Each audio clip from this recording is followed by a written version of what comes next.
আজ আমাদের গন্তব্য ভোলার জিরো পয়েন্ট। ভোলা থেকে শুরু করে ভোলা শেষ প্রান্ত যেখানে রয়েছে অর্থাৎ মেহেন্দিগঞ্জ এরিয়া। ভোলা এবং মেহেন্দিগঞ্জ এরিয়ার শেষের দিকে হচ্ছে আপনাদেরকে আমরা দেখিয়ে দিব। তার মধ্যে আমরা গ্রামীণ জনযাত্রা অর্থাৎ ভোলা জেলার যে বেষ্টিত খাল, বিল, নদী, নালা সবকিছু নিয়ে হচ্ছে আমাদের আজকের প্রতিবেদন থাকবে। আমরা আমাদের এই ব্লগে আপনাদেরকে দেখিয়ে দিচ্ছি ভোলার যেই জায়গাটাতে আমরা বর্তমানে রয়েছি এটি হচ্ছে ভোলা ইলিশার চরানন্দ পার্ট 3 এলাকা। এই গ্রামীণ যাত্রা দিয়ে হচ্ছে আমরা চলে যাচ্ছি। তবে আমরা যেতে, যেতে বাধা পড়ল আমাদের একেবারে শেষ প্রান্তে বাহাদুরপুর এরিয়া। এখানে হচ্ছে ভোলার প্রান্ত। খালের ওপারে হচ্ছে মেহেন্দিগঞ্জ, এপার হচ্ছে ভোলা। তো এটা আমরা এগিয়ে যেতে, যেতে আপনাদেরকে সব তথ্য বিস্তারিত জানাবো। আর আপনাদেরকে বলব আপনারা যারা আমাদের চ্যানেলে নতুন রয়েছেন অবশ্যই আমাদের চ্যানেলটি সাবস্ক্রাইব করবেন। আমরা ভোলার যত সৌন্দর্য রয়েছে এবং ভোলার ইতিহাস ঐতিহ্য নিয়ে আপনাদেরকে তথ্য জানাবো। আমাদের এই চ্যানেলে আমরা প্রতিনিয়ত এই তথ্যগুলো জানিয়ে থাকি।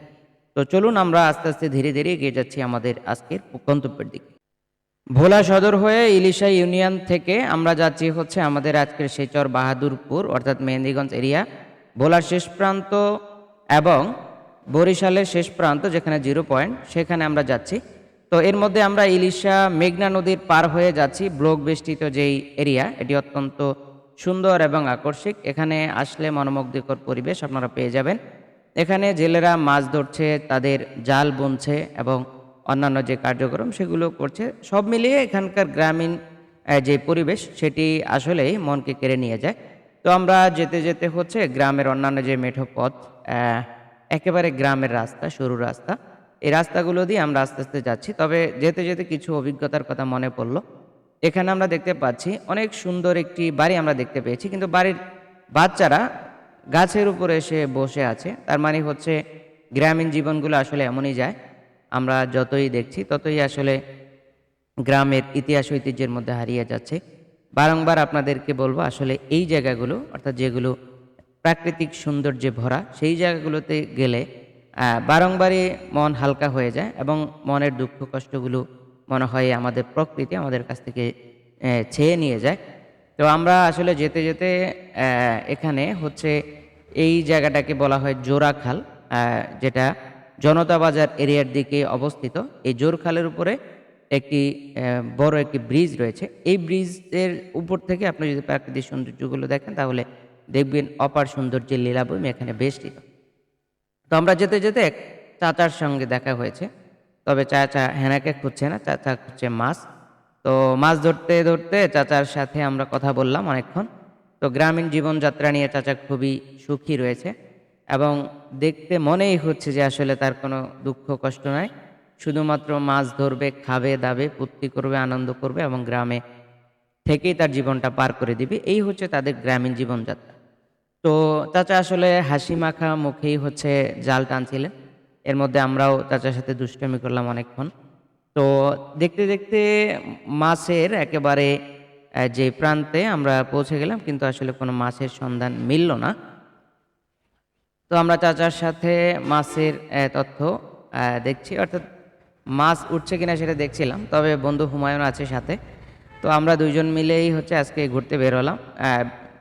ঘুরতে, ঘুরতে আসলে আপনাদের সঙ্গে শেয়ার করার বিষয়টি চলে আসলো।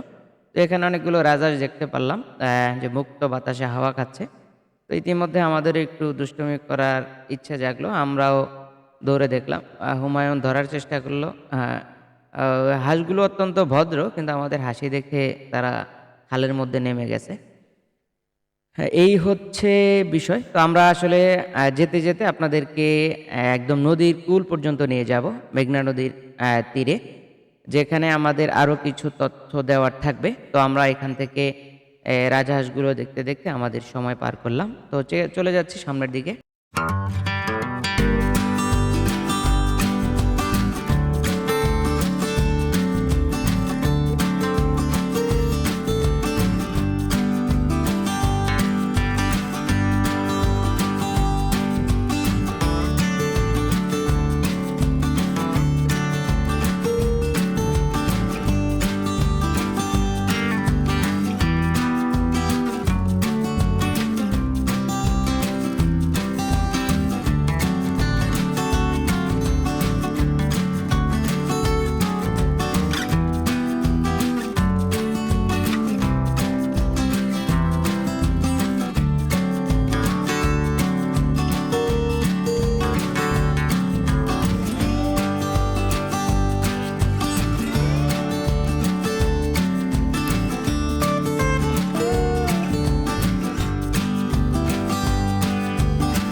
ইতিমধ্যে আমরা দেখেছি সরকারি কৃষি সহায়তা, এখানে একটি ডাল করার জন্য সহায়তা দেওয়া হয়েছে কৃষি অফিস থেকে।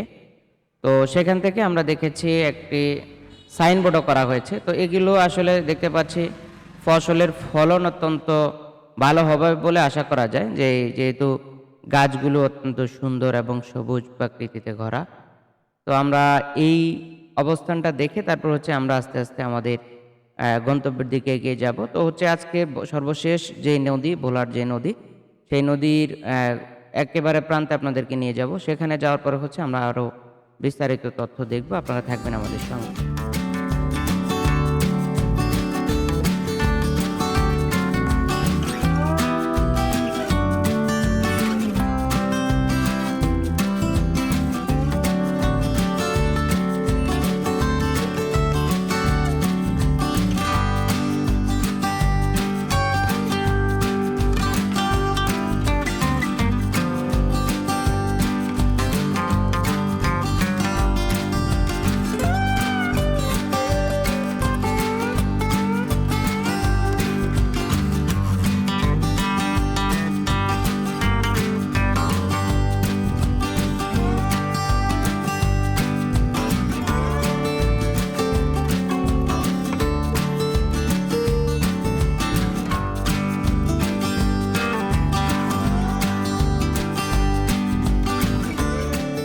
প্রকৃতির টানে বারংবার ছুটে আসি গ্রামের দিকে। আর হচ্ছে আমাদের ভোলা তো আসলে এই নদীবেষ্টিত, এই নদীবেষ্টিত জায়গাগুলোতে যখন আসি একেবারে মন জুড়িয়ে যায়। তো আস্তে আস্তে আমরা একেবারে নদীর তীরেই চলে আসলাম। এখানে আসার পরে হচ্ছে আমরা দেখতে পাচ্ছি নদীর মাঝ বরাবর অথবা মানে এই নদীর একেবারে কোল ঘেঁষে একটি বৈদ্যুতিক খুঁটি এখানে গাড়া আছে, এবং এখান থেকে আমরা দেখি মূল ট্রান্সফরমার থেকে অর্থাৎ মূল লাইন থেকে এখানে একটি বৈদ্যুতিক লাইন টানা আছে। তো এটা আসলে কেন বা কী জন্য, এখানে আদৌ কোনো কাজ হবে কি না, সেই বিষয় নিয়ে আসলে আমাদের একটু জটিলতা লেগেছিল। তারপরেও হচ্ছে আমরা ভোলার প্রাকৃতিক দৃশ্যগুলো আসলেই মনোমুগ্ধকর। তো এই পরিবেশের মধ্যে আমরা যতই থাকি, আমাদের জেলে মাছ এবং নদী নালা সব কিছু মিলে আমাদের গ্রামীণ জীবনযাত্রা অত্যন্ত সুন্দর যায়।